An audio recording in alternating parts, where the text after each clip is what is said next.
Welcome back, everyone. This is the Vintage Sewing Machine Garage.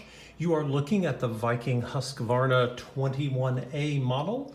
I wanted to use this machine to talk about something that I've mentioned before, and I've kind of talked about it sort of in the abstract, and that is about knobs.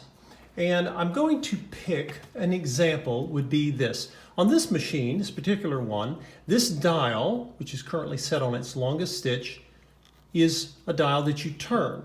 You either turn it to the right or to the left. If it's on 0, that means it doesn't have any stitch length. And then as you continue to increase turning to the left, it goes all the way up to 4.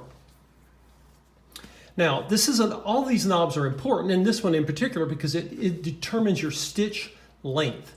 This little center knob impacts things like reverse, and it needs to go in and out. When I first got this machine, this knob, it wouldn't turn, and this reverse button would not push in. And as I have advised you all to do in some of my other videos, I did not force it. I knew it would hurt it if I did that. So now I'm going to turn the machine around, and I'm going to show you an example. I've been talking about this before, but I actually have a way to illustrate it on this particular model. And so I'm going to turn the machine around to the back. And I currently have the back cover off, which is designed so that you can access the machine's innards. Now, I'm going to use this knob as an example because I can more easily get my camera. If you were standing here with me, I could show you all the knobs and where I basically treated them in order to get them to move. So, where's my pointer here? Okay, so I'm going to point, let's see if I can, I don't know if this will move or not. I'm going to need my shop light. And if you look straight back here, not here, but right behind, do you guys see there's like something that looks very round? You see, I'm going to take this little purple pencil and point right at it. If I can get out of my own way here. Come here. Okay. Do you see this? This right here. See where the pencil goes? You see that big circle back there? That gray circle is metal. And there are several pieces of metal linkages inside of it. And when you turn the stitch length regulator, it moves. So, if I light it for you guys, now watch. You guys see it moving? And you'll also see this piece here moving. But look in the very back. You see the little round shape back there. Now watch, I'll turn it again. You see it moving, it's spinning, right? That is how it should work when it's functional. So when I got the machine and that front knob would not turn, I knew that was the reason. So what did I do? The first thing I did was I used a very small amount of liquid wrench penetrant oil. That's not a lubricator. It's one of those many products they sell that can help you get things unstuck. I used a very small amount of it and then covered the machine up. And I put it in a spot where it could be ventilated. I really do not like the smell of a lot of those products, and so do not use it inside the main body of your house because it can stink up your house. But anyway, I let that sit for a few days, and for a few days I just left it alone. Then I came back, I took a hairdryer,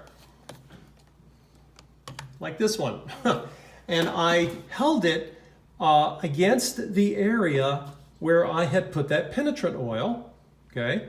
Again, with really good ventilation because the hairdryer, you could also use a heat gun, but you've got to be real careful. Heat guns can get so hot, they can damage things, okay? Even a hairdryer can get hot enough. For example, this belt here, you don't want to get oil or heat near it.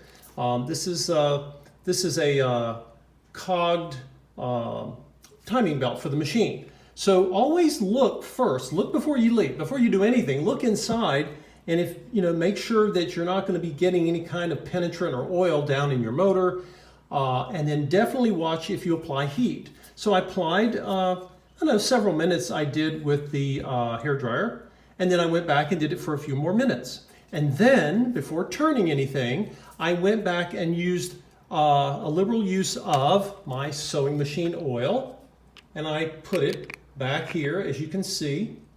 Well, you can see, maybe you can. There we go. And so I used the sewing machine oil back in this area, and then I let it sit. And then very cautiously, very carefully, I went to turn it, and it turned, okay? So what was causing the knob not to move? What was causing the problem was, you see this round piece, it looks like a ring, and it spins around another piece that pulls into it. It's almost like a corkscrew. Very hard to sort of, maybe you guys can see in the very back there, it's like a corkscrew, right? And as I turn it, it either pulls itself in or it protrudes out.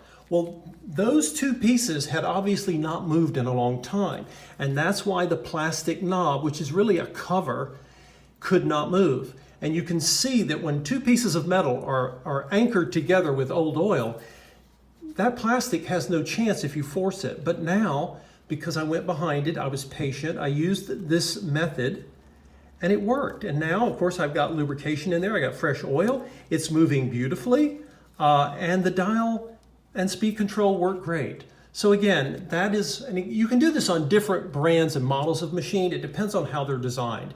But this is one of those situations where I thought, oh, I can actually hopefully illustrate this and actually show it to you all where it would actually make some sense. So again, if you see this right back here, I point with my oiler, maybe that'll be more helpful. Right here, that is the area that needed to move. And as I've described to you all in the past, that whenever a knob or a lever, it doesn't have to be a knob, if they don't move, it's because something behind them is jammed or frozen or not cooperating. So this is the kind of patience that allows you to actually rescue machines that have largely been dormant. It's not so much that the prior owner abused it, although they might have put it in an attic, but who knows where the machine sat and for how long. And remember, sewing machine oil over many years becomes like a glue. It oxidizes. It takes a long time, but once it happens, you have to gently coax the moving parts free. And once they're free, they're fine. They're oiled, no problem. And the stitch length control works beautifully. So many times, the reason machines get damaged is because someone takes them and tries to wake them up with a little too much force, or they're impatient, they don't want to wait. And that's not a good idea. So hopefully you have had good success with some of your challenges as you try to wake your machines up. And stay tuned, I'll be making maybe a few more videos on this machine, talking about it. And one of the reasons I love this and the Berninas for their very narrow free arms, as free arm machines go. And aesthetically, I find these fun to work on. And anyway, stay tuned for the next video. If any of you have Viking Husqvarnas of your own, feel free to share in the comments below what your experience has been with them, what you like about them, what frustrates you about them. And we will see you next time.